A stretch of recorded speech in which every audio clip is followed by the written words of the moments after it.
دوران حمل اگر عورت کے پستانوں سے پانی نکل آتا ہے، حمل کے دوران اگر بچہ پیدا نہیں ہوا اس سے پہلے اگر عورت سے یہ کام سرزد ہو جاتا ہے، اس کے پستانوں سے پانی نکل آتا ہے، آیا کہ اس کا وضو ٹوٹ جائے گا یا نہیں ٹوٹے گا؟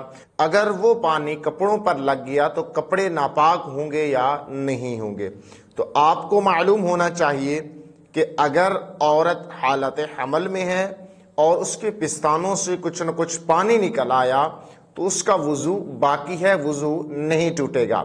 باقی رہ گیا کہ آیا کہ وہ پاک ہوگا یا ناپاک ہوگا، تو اس کو ہم یہ نہیں کہہ سکتے کہ وہ ناپاک ہے، پلید ہے، اور اس طریقے سے وہ کیا ہے، اگر جسم پر یا کپڑے پر لگ جائے تو وہ ناپاک ہو جائے گا۔ ایسی ہرگز کوئی بات نہیں ہے۔ اگر وہ جسم یا کپڑے پر لگ جائے تو اس صورت کے اندر نماز ادا کرنا، نیک کام کرنا جائز ہے، اس میں کوئی حرج والی بات نہیں ہے۔